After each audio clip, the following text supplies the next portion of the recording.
Se acaba el mundo de Donald Trump. Se acaba el mundo de Donald Trump y llega el nuevo mundo de Joe Biden. Pero, ¿será mejor o peor?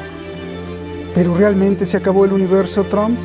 ¿Realmente Biden tiene el poder? ¿Vendrán guerras, hambre, desempleo o vendrá la bonanza? Eso es lo que realmente es vital y nos preocupa. Soy Roberto de la Madrid y este es su programa. Comenzamos.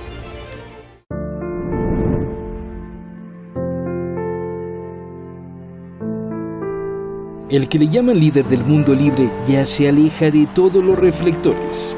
Ya el polémico multimillonario de Nueva York no tiene acceso a las redes sociales, su medio más favorito para lanzar acusaciones incendiarias contra sus rivales y hacer políticas de esta forma.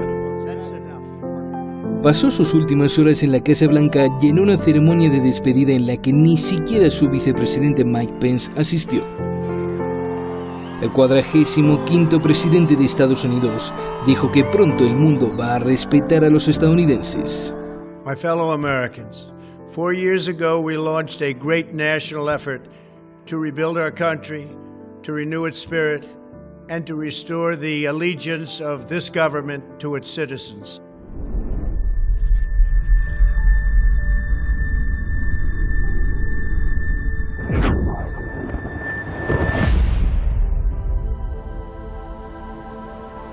Today, space is essential not only to our way of life, it's absolutely critical to the modern way of war. GPS, ATMs, cell phones, gas pumps, traffic lights, power grids, guided missiles, surveillance, RPAs, ground combat control. There's no such thing as a day without space operations. In short, we embarked on a mission to make America great again for all Americans. This week, we inaugurate a new administration and pray for its success in keeping America safe and prosperous. The world respects us again. Please don't lose that respect. Como últimas medidas, indultó a 73 personas, entre ellas al cerebro de su campaña electoral en 2016 y después asesor estratégico Steve Bannon, quien estaba acusado de corrupción millonaria por la campaña para la construcción del muro con México. Además, perdonó a 2 cantantes raperos, Lil Wayne y Kodak Black, que habían portado armas ilegales. También perdonó a los condenados en el juicio por la colusión con Rusia. Asimismo, conmutó sentencias de unas 70 personas. Después de subir por última vez al Air Force One, el avión presidencial se fue a su club en Florida para jugar al golf y donde posiblemente preparará su estratégica de retorno en 2024, la cual, según fuentes cercanas, contaría con la creación de una nueva formación política, el Partido Patriota. Apoyado por el movimiento Q o QAnon, que aunque ha sido tachado como movimiento de la conspiración, lo real es que tiene millones de seguidores que lanzan este mensaje para indicar que Trump sigue vivo y que la guerra ha comenzado.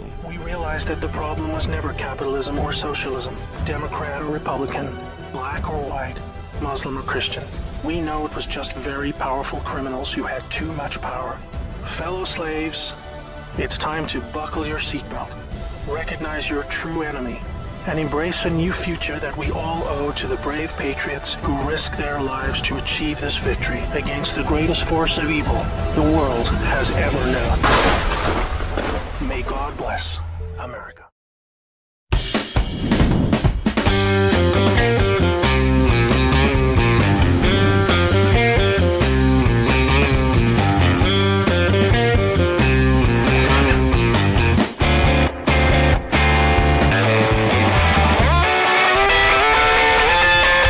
¿Qué es lo primero que hará Joe Biden? Asume el mando en este ambiente de seguridad con la promesa de revocar las medidas polémicas de Trump.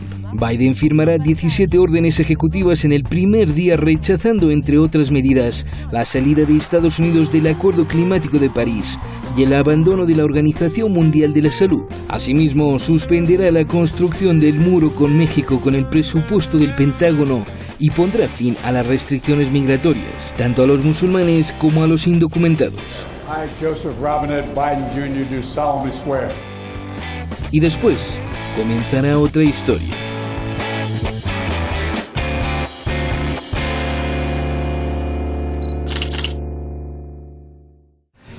Vamos directamente con nuestros invitados. Francisco Fernández Cruz Sequera, usted lo conoce, no solo es analista internacional, sino es escritor, investigador, con mucho conocimiento de lo que pasa en el planeta. Iñaki Gil de San Vicente, el gran Iñaki, gracias por estar aquí, analista internacional de grueso calibre. A ver, comienzo contigo, Francisco. Hace 4 años todos estábamos justamente, prepárense porque viene Donald Trump. Hoy ¿para qué hay que estar preparados? ¿Será peor o mejor? ¿Habrá misiles con maquillaje? ¿Guerras disfrazadas con diplomacia? Adelante, Francisco. Bueno, lo primero es plantearnos, desearos que estéis todos bien, saludar a la audiencia, saludar a Iñaki, con quien ya son años coincidiendo, con quien me alegro en hacerlo en este programa, y enviarte a ti un abrazo. Biden no es un fenómeno distinto de una misma realidad poliédrica. No hay más que ver la presencia sionista y la manifestación que ya ha hecho de entrada diciendo que no va a mover la embajada norteamericana de Jerusalén. En los grandes asuntos nada va a cambiar, si no es a peor. Nada va a cambiar en la guerra comercial con China y en la competición. En este momento nada va a cambiar en la política militar y de estrategia norteamericana, si no es a peor, porque ha quedado claro que las presidencias demócratas se distinguen por ser extremadamente violentas, y tampoco va a cambiar nada en los objetivos de la élite globalista que se ha hecho con el poder de Estados Unidos, de un modo que sigo insistiendo, al margen de mi conocida oposición a Trump, que no ha sido regular. Es decir, de hecho, el mainstream, todos los medios de comunicación han acusado a Trump de no mostrar nunca pruebas de fraude, pero lo cierto y verdad es que jamás se ha admitido una demanda impugnando las elecciones para poder valorar esas pruebas por parte de un juez.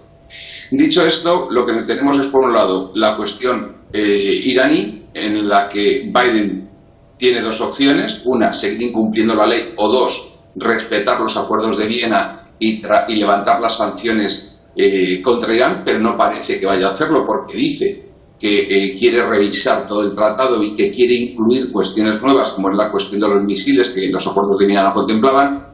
Con China, según Nomura, la entidad financiera japonesa, la hegemonía y el sorpaso chino no se adelanta a 2028, sino incluso a 2026, para lo que apenas quedan 4 años y medio, con lo cual tiene el desafío de no perder la hegemonía militar, la hegemonía política, diplomática en la arquitectura internacional, de mantener la hegemonía del dólar y de no perder más de lo que ya lo ha hecho la línea tecnológica, la vanguardia tecnológica, y eso parece que es algo casi imposible. No nos olvidemos que la economía digital, por ejemplo, en China es superior a la suma de la europea y de la norteamericana junta. Por lo tanto, se ha hablado de un nuevo plan Marshall, por decir de alguna manera, un nuevo plan de inversiones que alcanzaría incluso el 8,6% del PIB norteamericano, por supuesto con cargo a deuda, esa infinita deuda que nunca se paga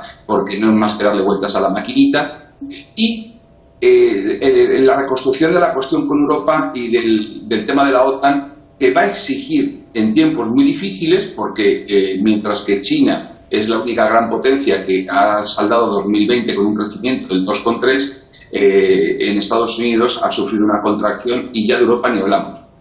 Por lo tanto, el reconstruir la relación con Europa pasa por volver a los acuerdos de Viena con Irán, pero también pasa por que Europa ponga dinero para ese mantenimiento de la OTAN, y no parece que este sea el mejor momento para ello. Bien. Probablemente nos abra una guerra en algún estado próximo, en las inmediaciones de la península euroasiática, por aquello de seguir manteniendo la presión sobre la Rusia de Putin, pero creo que como noticia positiva para los norteamericanos o como noticia positiva para el resto de América va a haber muy poquitas cosas. Gracias, Francisco. Iñaki, ¿Va a ser peor o mejor? Bueno, ante todo, buenas tardes a Francisco, buenas tardes al programa. Yo creo que en realidad va a ser peor. Estoy de acuerdo con lo que ha dicho Francisco, ¿no? Y solamente me voy a centrar en la cuestión interna, en los dos grandes problemas que tiene la economía norteamericana y la sociedad norteamericana en estos momentos, ¿no? Uno de ellos es el agrandamiento de la distancia social, el aumento de la pobreza, el aumento del desempleo, el aumento del subempleo. Un agrandamiento de la distancia social que viene produciéndose desde 1979. Desde 1979 aquí al 2020, el 0,1% de la población norteamericana, el 0,1% más rico de la población norteamericana, ha visto multiplicados sus beneficios, sus propiedades, nada menos que en un 345,2%. Hasta el 0,2 te lo sabes. Desde el año 79. Y el 1% más rico, ha visto crecido, ha visto aumentado su presupuesto, su riqueza global en 160,3%. El 90% de la población, sin embargo, el 90% de la población solamente ha aumentado desde el año 79 aquí, solamente el 26%. Hay una desproporción impresionante y esa desproporción es una de las razones, la más sintética de todo lo que se ha producido pues prácticamente desde finales del año 2019 hasta ahora, ¿no? Las tremendas revueltas, las movilizaciones, las protestas y también la polarización social, porque el populismo de Donald Trump ha utilizado ese empobrecimiento en beneficio de él y de su cuadrilla de amigotes empresarios, ¿no? Esto es uno de los problemas muy serios que tiene la economía norteamericana. ¿Cómo quitar, cómo no seguir echando gasolina al fuego del empobrecimiento, de las tensiones sociales, del aumento del consumo de drogas, del aumento de toda clase de drogas, del aumento de la venta de armas, del aumento de los asesinatos, de la delincuencia, etcétera, etcétera, ¿no? Y también de la incultura, ¿no? El segundo problema, y concluyo, el segundo problema que tiene Estados Unidos en estos momentos, el inmediato, es que Donald Trump ha dejado la economía destrozada. En estos momentos, el 15% del Producto Interior Bruto de los Estados Unidos depende de las ayudas fiscales. La ayuda fiscal, la intervención fiscal en beneficio de los ricos supone el 15% de la economía. Si esta ayuda se redujera o se parara porque hubiera un crack, porque la deuda no se puede pagar, porque hubiera situaciones derivadas de lo que has puesto, Fernando, etcétera, etcétera, o de la pugna creciente que Europa ya ha declarado. Hace 2 días Europa ha dicho que va directamente a que el euro se ponga por encima del dólar, o la situación con China, etcétera, etcétera. Si la banca norteamericana, si el FED no pudiera pagar, no pudiera mantener este 15%, la economía norteamericana se hundiría de la noche a la mañana, porque está sostenida artificialmente, está sostenida por un chorreo de dinero interno, un endeudamiento gigantesco y una explotación a nivel mundial gigantesca. 2 datos, simplemente concluyo con 2 datos. La economía norteamericana es la que menos ha crecido con el presidente Trump desde 1945. Todos los presidentes han crecido la economía, han llevado la economía a un poco más de lo que ha hecho Trump. Trump es el primer presidente que no logra un aumento económico sobre el presidente anterior. Y eso teniendo en cuenta toda la política internacional que ha hecho, ¿no? Y segundo dato. Con el presidente norteamericano, con Donald Trump, es el primer presidente en la historia de los Estados Unidos que termina su mandato con más desempleo y más paro que los anteriores presidentes. Todos los anteriores presidentes en los últimos años, el último año de su presidencia, tomaban medidas desesperadas para precisamente ganar votos, invirtiendo millones de dólares en empleos ficticios, en subempleo, en inflar el globo del consumo inmediato que luego se desinflaba, ¿no? Esto no lo ha hecho Trump, o si lo ha hecho, no le ha salido bien. Y por tanto, la situación en la que se encuentra en estos momentos la administración internamente, me refiero siempre al plan interno, la administración de Biden es una situación prácticamente, como dicen propios analistas de la banca fundamental de los Estados Unidos, se mantiene sobre el desastre, ¿no? Oye, Iñaki, pero si no hubiese habido coronavirus, ¿estaríamos diciendo lo mismo de que el desempleo y Porque Trump te diría, oye, sí, pero hubo coronavirus, sin coronavirus íbamos bien. No, precisamente es que aquí hay otra cuestión, Trump tuvo la desgracia, por ponerlo de alguna forma entre comillas, de llegar a la presidencia cuando ya la ola económica que había apoyado parte de los esfuerzos de Obama estaba terminando. Bien. Para el año 2016 la pequeñísima recuperación de la crisis del 2008 estaba terminando en todo el mundo. Para el año 16 estaba claro que iba a terminar esa pequeña recuperación.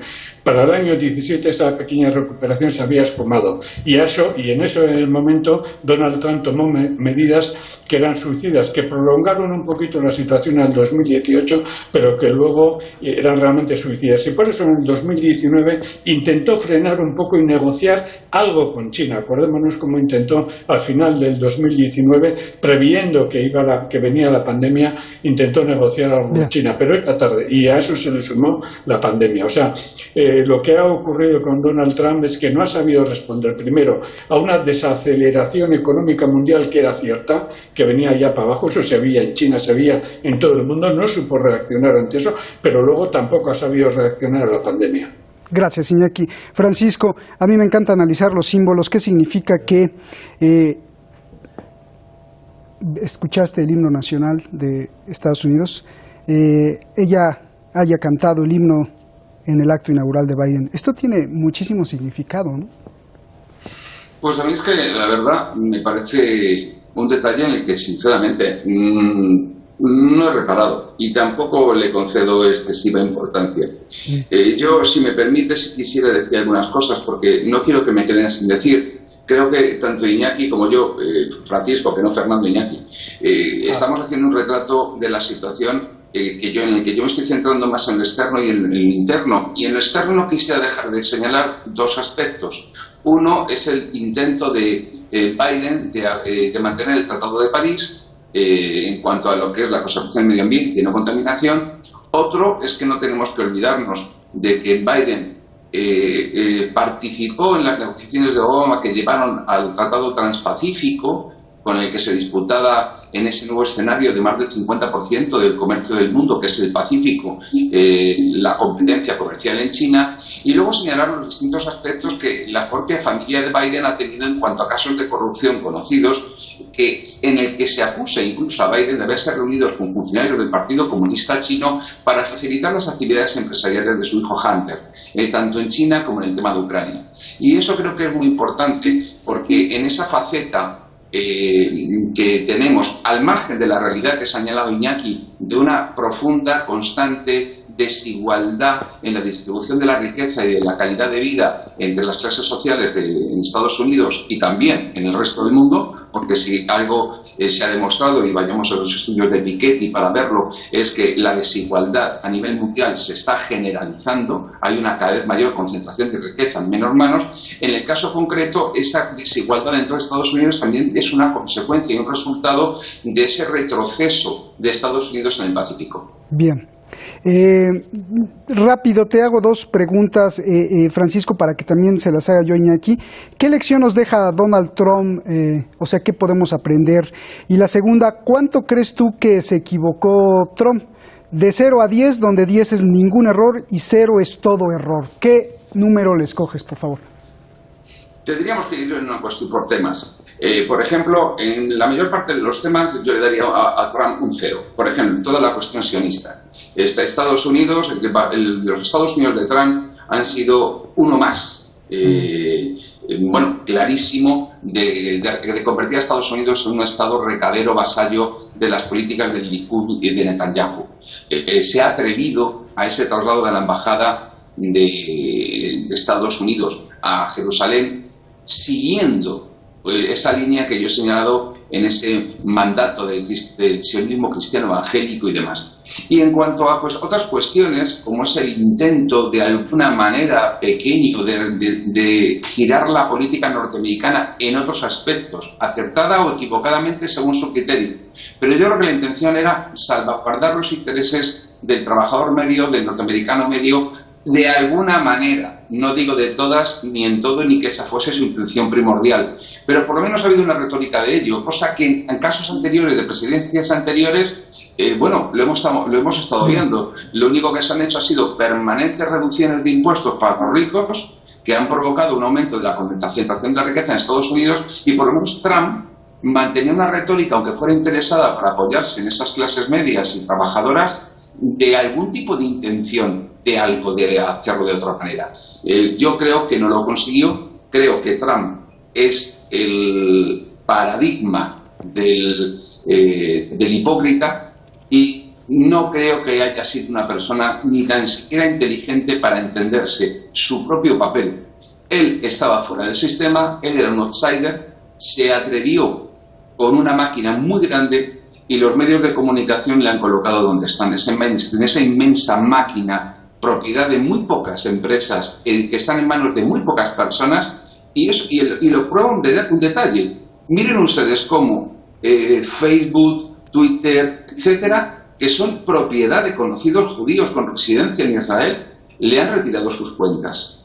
Y creo que la clave para entender su salida es la oposición del interés globalista, el enfrentamiento del mainstream, de los medios de comunicación, y la retirada de cierto apoyo de cierta minoría globalista y de ese movimiento cristiano evangélico. Y eso es lo que le ha colocado fuera. Bien. Y, sinceramente, hay una cosa que dice que es cierta, y es en lo único que yo hablaría de forma positiva de Trump.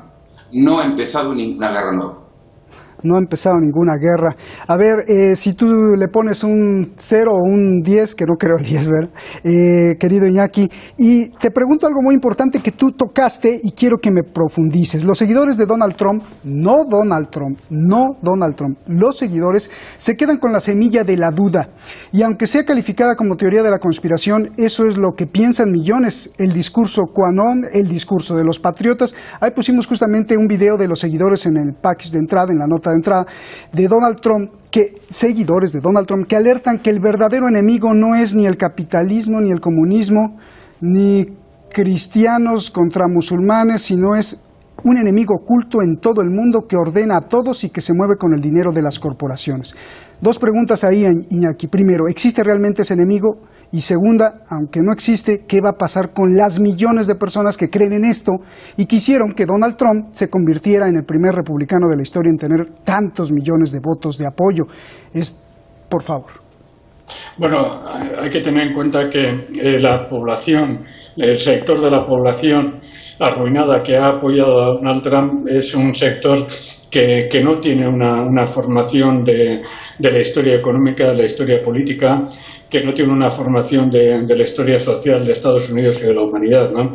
El nivel de analfabetismo funcional en los Estados Unidos es muy grande, ¿no? Y podríamos poner ejemplos al respecto. Entonces, viendo lo que ha ido ocurriendo sobre sus condiciones sociales y de calidad de vida en los últimos 40, 30 años, o 50 años, es lógico que cuando llega un presidente que tiene una serie de declaraciones que les va a asegurar todo y que les pone un objetivo inmediato, les define un enemigo inmediato, que ese enemigo inmediato está dentro mismo de los Estados Unidos, pues es lógico que terminan creyéndose bastante de ellos, ¿no? Eso está pasando en todo un sector de Occidente, ¿no? Porque QAnon y otros sectores que siguen las teorías conspiranoicas, etcétera, no solamente están en los Estados Unidos. Aquí mismo, en el Estado español, hay sectores que defienden eso y van creciendo poco a poco, incluso ya se empieza a hablar de una cuantificación, ¿no? Eso por una parte, pero por otra parte también es cierto que la sociedad clásica norteamericana está en una tensión, está rota por diversos niveles, ¿no? Y un nivel es la estrategia que están llevando sectores de las grandes corporaciones norteamericanas con sectores de las grandes corporaciones europeas de dar un salto en la historia de la economía mundial y europea y norteamericana, ¿no? ¿De qué salto estamos hablando? Un salto de un siglo de retraso con respecto a lo que algunos autores ya a finales del siglo XIX planteaban, de que se estaba produciendo una independización del capital financiero con respecto al capital industrial, ¿no? Y que esta independización del capital financiero con respecto al capital industrial, entonces le llamaban capital dinero, iba a traer consecuencias terribles a nivel mundial, ¿no? Esto es lo que se ha estado produciendo con el llamado neoliberalismo, ¿no? Y en estos momentos estas grandes empresas que controlan grandes industrias, controlan capital financiero, controlan un capital ficticio, controlan unas cantidades ingentes de dinero electrónico, etcétera, y que monopolizan las nuevas tecnologías, estas grandes empresas son vistas por esos sectores norteamericanos como un enemigo interno de ellos, ¿no? Pero esto plantea una cuestión fundamental, que es la cuestión de que Donald Trump ha intentado ha intentado seguir la política que terminó en dos grandes guerras mundiales, la política del proteccionismo. La Primera Guerra Mundial estalló, entre otras razones, como efecto del proteccionismo de las grandes potencias en la crisis de entonces, ¿no? La crisis que estalló en 1871, ¿no? Y la Segunda Guerra Mundial respondió al proteccionismo de las grandes potencias después de la crisis de 1929, ¿no? Donald Trump ha intentado hacer lo mismo. Y si no ha podido declarar varias guerras, ha sido porque el Pentágono le ha parado. Donald Trump hubiera bombardeado Irán, lo tenía proyectado, hubiera bombardeado Siria, lo tenía proyectado, y simplemente el Pentágono le ha dicho que el ejército norteamericano no estaba capacitado para eso. Se lo dijo prácticamente al llegar al poder, se lo dijo en la primavera del 2017. Un estudio muy minucioso de la administración republicana sacó a la luz las graves deficiencias del ejército norteamericano para declarar nuevas guerras, y eso ha parado y ha impedido que Donald Trump diera el paso a guerras que ya las tenía pensadas, ¿no? Este ha sido uno de los grandes errores de todo el sector, y concluyo con esto, no de Donald Trump, sino de varias fracciones de la burguesía internacional que siguen pensando que en 2021 el mundo se rige con las mismas condiciones que en el año 1914 y que en el año 1930, ¿no? Y esto ya no es así. Bien. Yo creo con lo que dijiste, Iñaki, que también la comunidad intelectual ha menospreciado un poco las teorías de la conspiración, porque independientemente si tienen razón o no, yo lo que veo a futuro, tú me dirás, parece ser que vienen unas cruzadas, ¿no? Pero ya no serán esas religiosas, sino las cruzadas de los que creen en la conspiración contra los Big Tech, los de la tecnología, tratando de controlar, obviamente, usados por unos poderes que vienen atrás. Sí, pero estos pequeños grupitos de la conspiración son prácticamente muy pequeños comparados a todo el movimiento que se está produciendo en Occidente contra la cultura musulmana, contra la cultura asiática, contra, digamos, los trabajadores migrantes, contra la cultura latinoamericana, de la que no estamos hablando, la guerra cultural declarada. Este es verdaderamente el movimiento de fondo. Este es realmente el movimiento de fondo que dirige a decenas de millones de personas en Europa y en Estados Unidos, de las cuales una parte pequeña cree en la conspiración. Pero esto es todavía mucho más grave, porque estas personas piensan que el mundo no se rige por conspiraciones en el sentido clásico de pedófilos, etcétera, o en el sentido clásico de Angela Merkel, o lo que dicen Cohn y otros sectores, sino por una visión mucho más profunda y mucho más reaccionaria, que incluso tiene apoyo de la sociobiología, tiene apoyo de la sociología reaccionaria, tiene apoyo de corrientes filosóficas, tiene apoyo de la genética, de la manipulación, de la biotecnología, etcétera, etcétera. Realmente el peligro está en esas decenas de miles de millones de personas que, para mantener el nivel de vida y para mantener el comportamiento prepotente de Occidente dirigidos por los Estados Unidos, estarán dispuestos a todo, y que piensan que las conspiraciones, sí, de existir, pueden ser ciertas, pero no la conspiración de una minoría que controla el mundo, sino la conspiración del 80% de la humanidad, o del 82 o del 83% de la humanidad, contra el 18 o el 17% que por ahora viven bien en el mundo occidental y en Estados Unidos. Gracias, Iñaki. Te mando un abrazo. Muchísimas gracias por estar en el programa. Gracias. Ahí, Francisco, pues ya te contestó Iñaki, ¿no? Que pues Trump no pudo atacar, más bien, no es que no quisiera ni iniciara una guerra. Si me contestas esto, por favor, usted le pido que busque la segunda parte en YouTube. Nos vemos. Adelante, Francisco. Sí, yo no he dicho que no quisiera, he dicho que no la empezó. Sencillamente, de todos es conocido que en el mes de octubre se estuvo valorando el lanzar un ataque contra Irán y le dijeron que eso no era posible. Pero al menos consuela saber que no lo hizo. Para mí, estoy convencido de que en ese aspecto, en otros, podría discutir con Iñaki, con quien todos lo sabemos que no coincido en la visión del mundo, pero sí coincido en la crítica y en algunas cuestiones, en otras no. Pero en esta concreto tiene razón. Es decir, es cierto que en gran medida Estados Unidos no puede enfrentar una nueva guerra, por muchos motivos. El propio Pentágono se lo dijo. Pero al margen de eso, al margen de la causa, al margen de que fuera porque quisiera o porque no, cuando hablamos del resultado de la presidencia, es un dato positivo saber que no ha habido una nueva guerra. Y eso es lo que yo quiero valorar, quiero subrayar. Es decir, mire, no nos han bombardeado otra vez en algún sitio a gente que no tiene culpa de nada. Pues ya es algo.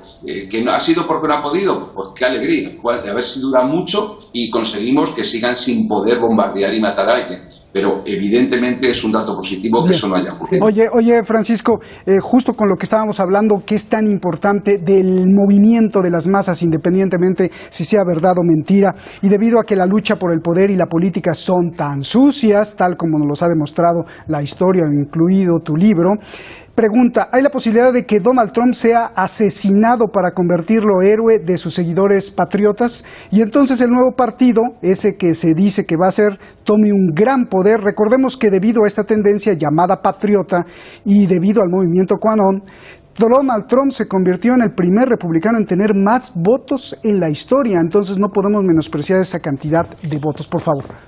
75 millones de votos, pero vamos, no es necesario. Aunque para el establishment norteamericano y para todo ese conjunto de conspiraciones reales que existen, porque sí, muchas veces la expresión conspiranoico se utiliza para descalificar a aquellos que quieren denunciar una conspiración real.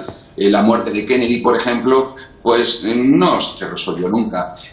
La muerte de Lincoln, si retrocedemos al siglo XIX. Y por lo tanto, las conspiraciones existen. Que vayan a asesinar a Trump, vamos, no hace ninguna falta. Si Trump, aunque él no lo sabe todavía, Trump políticamente ya está muerto.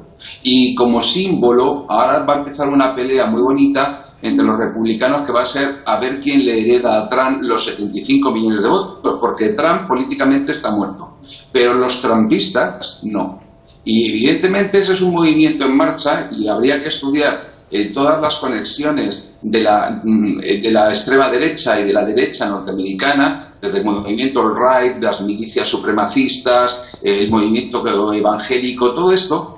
¿Qué dirección va a tomar ahora? Y sobre todo, Pence, el vicepresidente, tenía pensado presentarse en las próximas elecciones. Y los republicanos como tal no estaban por la labor hace 4 años de que Trump se presentase en las elecciones y ganase, y dentro de 4 tampoco lo van a estar. Por lo tanto, no creo que haya ninguna necesidad. Bastante va a tener con preocuparse en dar explicaciones en los tribunales de más de un asunto suyo, por corrupción y por fraudes, como para molestarse nadie en matarle. Es más, sería incluso contraproducente porque de alguna manera apuntaría a la existencia de un miedo por parte del establishment injustificado, porque si algo ha quedado claro con la jura de la presidencia de Biden hoy es que el establishment es mucho más fuerte que cualquiera que se le quiera oponer siguiendo las reglas del juego. Pero eso no quería decir que no tuvieran miedo, ¿no? Yo no me imaginaba el FBI aterrado con el Pentágono revisando la historia personal de cada soldado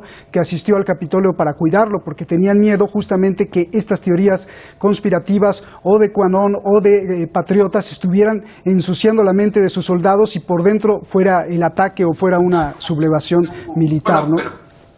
Eso llevamos viéndolo hace 80 años en Alemania. En Alemania se revisan constantemente los expedientes de los soldados por si alguno tiene una tentación neoimperialista o neoprusiana o neonazi dentro basta con tener algún tipo de simpatía o de filiación por alguna gesta o alguna batalla o alguna unidad de combate dentro del ejército de la Segunda Guerra Mundial como para que los expulsen. Bien. Por lo tanto, no es ninguna novedad.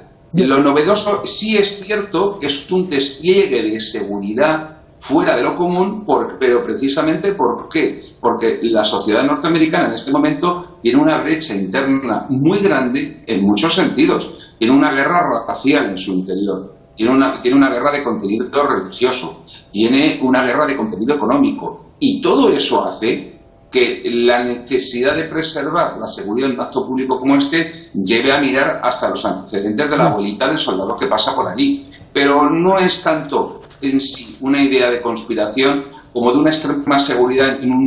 Yo los conozco porque en su día, hace muchísimos años, en el año 91, trabajé con ellos y los vi cómo trabajaban aquí en España. Y evidentemente ellos tienen unos medios y tienen una exhaustividad en la forma de trabajar que en otros muchos países de eso que llevamos el primer mundo no tienen. Bien. Con lo cual, en ese sentido no quiero verle más intención allá que la propia seguridad. Bien, por eso te pregunté sobre la cantante, que significaba algo mucho más ante esa escisión que tiene dividida al pueblo, a la sociedad estadounidense. Aníbal, te doy la bienvenida. Gracias por unirte a esta transmisión especial. A ver, ya asumió Biden. ¿Va a ser el mundo peor o mejor? Mira, yo una vez comenté semanas atrás de que el cambio que estábamos logrando en Estados Unidos, si bien nos quitábamos este gran peso enorme de Donald Trump como chantajista, como un presidente chantajista, donde él utilizó el chantaje con las naciones, las sanciones, el robo. Entonces estábamos dejando un monstruo afuera. Más sabemos muy bien, lamentablemente, Roberto, que Biden no es una monja, no es un santo del Capitolio, ¿no? Él contribuyó en otras guerras anteriores, él apoyó guerras anteriores, él es uno de los tantos guerreristas norteamericanos que están en el Senado y en el gobierno norteamericano, hoy presidente, pero hay una salvedad en todo esto. Biden está con una edad avanzada, 78 años. Puede haber algún tipo de redención, quiero pensar con la buena mente, y puede haber una redención por parte de Biden y no provocar tanto así las acciones político-militares exteriores o sea, la política exterior de Estados Unidos, no agravarlas en ese sentido. De cualquier manera, yo creo que él va a usar algunas de las ventajas que le dejó Donald Trump en algunas de las situaciones, como la que se planteó con Irán en el famoso acuerdo nuclear. Sin duda que van a querer manipular ese acuerdo un poco más a favor de Israel y de Estados Unidos, más indudablemente Irán está duramente puesto de pie y no va a ceder porque Irán no rompió el acuerdo. Irán lo estaba cumpliendo. Aníbal, ¿no crees que Estados Unidos se hunda o se convierta más poderoso gracias al odio que muchos le tienen a Trump, y ahora que ven a un Biden suavecito, pues entonces volteen otra vez nuevamente ver a Estados Unidos y a recuperar esa credibilidad que tenía perdida, pero que con Trump se acabó con ella? Mira, indudablemente que Donald Trump consiguió que el mundo le falta el respeto totalmente. Ya la Unión Europea ya dio el primer paso negando continuar la política exterior de Donald Trump. Ya ahí tenemos un pequeño gran paso por parte de la Unión Europea. Ahora, yo creo que Estados Unidos está en el fondo del pozo actualmente. Biden tiene un duro trabajo, un arduo trabajo, y no le van a alcanzar 4 años para poder levantar a Estados Unidos en la esfera internacional, en los compromisos internacionales, porque si continúa la política fallida, o sea, errada de Donald Trump, lo termina de hundir más a Estados Unidos y va a quedar aislado totalmente. Entonces yo creo que ellos van a tener que mudar, si tienen la suficiente mentalidad con esa política exterior para superar a la política exterior de Donald Trump, indudablemente van a tener que mudar muchas cosas. Bien. Yo creo que el lugar más complicado que tiene Biden hoy en la política exterior es la situación con Irán y la situación de Venezuela. Los demás problemas exteriores, con China, con Corea del Norte, yo creo que los van a ir llevando en el proceso de años con, no sé si más sanciones o acuerdos comerciales, a poner algún límite, van a saber cómo. Más la situación más caótica y crítica que tiene Biden es la migración por parte de la frontera mexicana, el problema de Venezuela, que dicen ahora que el secretario de Estado de Biden está reconociendo a Guaidó. Entonces ahí ya vamos a tener un problema, no va a haber una cosa muy a favor de Venezuela en este caso. Aníbal, pero ¿tú realmente crees que hay una distinción entre Biden y Donald Trump? Iñaki nos decía que, bueno, pues los hilos también los maneja el Pentágono y muchos otros poderes, sí. Así que ¿tú crees que un solo señor como Biden pueda decidir? Te lo hago para la siguiente pregunta, déjame ir con Francisco. A ver, hablemos del nuevo periodo del mundo, si es que hay o si es que no hay. Pero con el nuevo presidente Joe Biden, te pregunto, Francisco, ¿están felices Bill Gates, George Soros, integrantes de la directiva ID 2020, de la que poco se habla, ID 2020, que quiere digitalizar los ID o las identificaciones dentro del cuerpo humano, comenzando con un proyecto en Bangladesh, y esto venía desde hace 2 años, y todos unidos a través del COVI, la Alianza de las Vacunas y la Organización Mundial de la Salud, con el Partido Comunista de China, ya que la directiva del Consejo de Preparación Mundial de Epidemias desde el 2017 fue creada y presidida nada más ni nada menos que por el doctor Fauci, el de Estados Unidos, y el director de control de epidemias del gobierno de China, el doctor George Fau, y Bill Gates y Melinda Gates. Ahora todos ellos pues tienen vía libre para aplicar sus planes, ¿no? Bueno, es que Bill Gates no me suele llamar para contarme lo que suele hacer, ¿para qué nos vamos a engañar? Entonces, no te podría decir un hecho concreto, particular, de un día y de una hora, pero sí me gustaría, respecto a esta cuestión que tú planteas, ver la dinámica histórica. El gran problema al que se va a enfrentar cualquiera que estuviese en la presidencia jurando hoy va a ser a la inexorable emergencia de China desde todos los puntos de vista. China pasó de ser una revolución genocida fracasada a unas reformas con Deng Xiaoping en el que había que transformar una sociedad rural agraria en industrial urbana. Lo han hecho. A partir de ahí se saltaron todas las reglas del juego hasta que en el año 2000 entraron en la Organización Mundial de Comercio, se la siguieron saltando para convertirse en una potencia económica por su bajo coste en la mano de obra y una producción de imitación de productos. Pero eso ya no es China, eso solamente es la imagen que muchas personas tienen de China. La China actual es la China de la nueva ruta, de la seda, de la franja y de la ruta. La China actual es aquella que se ha convertido en una gran potencia económica basada en algo fundamental. En China está muy presente la idea de que el siglo de humillación que padecieron a partir del siglo XIX fue por haber perdido la revolución industrial. Y ahora la revolución tecnológica tienen claro que no quieren perderla porque saben que está en juego su independencia. Y tienen una capacidad económica que Estados Unidos y la Unión Europea juntos no consiguen igualar.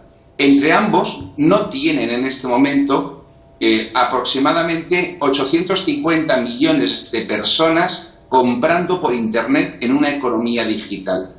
Y esto enlaza con lo que tú planteas. ¿Por qué? Porque en China, cuando alguien se acerca a pagar con una tarjeta de crédito, con un plástico, le miran como si estuviesen viendo un dinosaurio en la historia. Más de 500 millones de chinos sobre una población asegurada de 1.416 millones ya pagan con el terminal telefónico, y eso también está empezando a dejar de ser algo actual. Ahora, en breve, en los próximos 5 años, y ahora viene lo peligroso de la presidencia de Biden, alguien va a llegar a una tienda, va a coger los productos que quiere, va a salir por la puerta sin pararse, y le habrán cobrado y deducido de su cuenta corriente el importe de los bienes que ha cogido, porque ha habido un reconocimiento digital de su rostro, y por lo tanto identifican la cuenta corriente, los productos que ha cogido y la persona que es. Ahí está el problema. Y eso ni Europa ni Estados Unidos puede competir. ¿Por qué ha sido tan eficaz China en el combate contra el virus en su país. Porque la capacidad de control que tiene sobre la ciudadanía supera todo lo imaginable en cualquier otro país del mundo. Un control basado en el Big Data, un control basado en la inteligencia artificial, un control basado en el reconocimiento digital de las personas, de los rostros de las personas, que es la sociedad que más se acerca y más se aproxima a la idea orwelliana de 1984 del Gran Hermano, el Big Brother. Eso es China. Pero China tiene un volumen de vamos a ver, China, para que nos hagamos una idea, las reservas de divisas de dólares China, para que nos hagamos una idea, todos los proyectos que a nivel del mundo ha llevado a cabo en estos últimos años representan solamente la cuarta parte de sus reservas. Así de sencillo. Oye, es decir, es el principal tenedor de dólares, es el principal acreedor de Estados Unidos. Estados Unidos en este momento está reaccionando con una política de agresividad militar muy importante. Pero China ha comprado los S-400 rusos como un pequeño detalle, pero es la vanguardia en la militarización del espacio. Tiene una capacidad misilística, tiene una capacidad de respuesta en este momento de defensa que hace imposible para Estados Unidos un ataque directo. Yeah. Y por otro lado está empezando a desarrollar, tiene dos portaaviones y está empezando a desarrollar otros 4 más.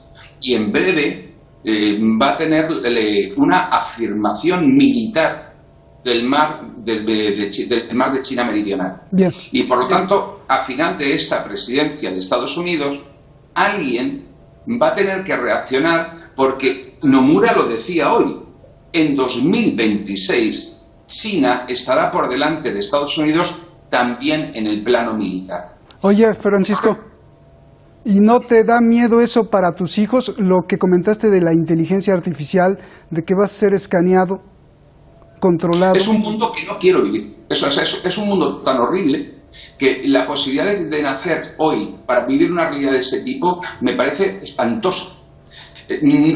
Significa la total anulación de la libertad del ser humano. Ya en este momento es perfectamente predecible que tú quieres comprarle a tu esposa o que una señora quiere comprarle a su marido por su cumpleaños un libro concreto y se le podría sugerir ya en el Big Data que dónde tiene que ir a comprar ese libro, se lo llevan a su domicilio. Saben tanto de nosotros a través de todo del fintech, de los hábitos de consumo, de los hábitos de compra, que no hay nadie que sepa en nuestro entorno, nuestro cónyuge, nuestros hijos, nuestro amigo íntimo, nadie sabe tanto de nosotros como el Gran Hermano. Gracias. Yo ahora mismo estoy escribiendo un libro futuro para luego continuar con el segundo volumen de Los amantes del fin del mundo. Detrás de mí tengo el último libro que acabo de publicar, que ha salido la semana pasada, el manual para amantes desengañados, info@editoriales.com, por si a alguien le interesa.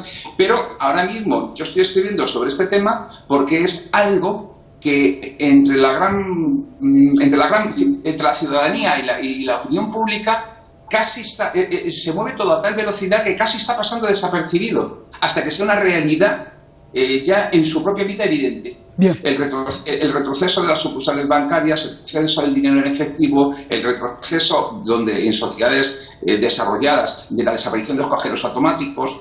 Es decir, todo nos conduce hacia una realidad digital en la que lo digital y lo material se mezclen hasta formar una especie de transhumanismo, que es de lo que tú nos hablabas. Gracias. Por eso, la cantante es muy importante, caray. A ver, Aníbal, dale con todo lo que sabes, porque ya ni te pregunto. No, yo creo que Francisco tiene mucha razón en cuanto al adelanto tecnológico de China. Es incomparable. No, Estados Unidos no tiene absolutamente nada que hacer hoy contra China. Se esperaba que China iba a superar a Estados Unidos en la parte económica y militar para el año 2030, 2035. Se adelantó 4 o 5 años. China ya va a estar en la cabeza del mundo para el 2025-2026, como dice Francisco, indudablemente. La inteligencia artificial, caramba, da miedo, sí, con seguridad que sí. A mí me asusta el futuro que tengo para mis nietos y mis hijos que todavía son jóvenes, me preocupa. Tenemos tal vez una desgracia de ser viejos y no lo vamos a llegar a ver tal vez en todo ese proceso. Mas yo lamento el mundo que estamos dejando para nuestros hijos y nietos en ese aspecto. Por otro lado también, esperemos que también puedan utilizar esa inteligencia artificial para mejorar la calidad de vida del ser humano, que la usen para el bien, que no la usen tanto para destruir y se pueda usar para mejorar la vida de los seres humanos. No puede ser como hoy, que tenemos un virus que supuestamente mortal, mas no tanto como tal vez otros, Bien. y sin embargo se están muriendo porque no hay atención suficiente para esa cantidad de gente. Aquí en Brasil, Manaus, un desastre absurdo de no tener oxígeno y la gente muriendo asfixiada en la puerta de los hospitales porque no tenía oxígeno. Nos vamos, Aníbal. Bueno, te agradezco mucho. Un abrazo, Carlos. Gracias. Queda ahí en el tintero si hay manos sionistas también detrás del gobierno chino. Y si pues las cosas van a ser mejor o peor, ya lo decía Francisco. Y lo dudes. Gracias a los dos. Buenas noches. Yo los dejo con las imágenes y nos vemos mañana con más de esto que es verdaderamente importante.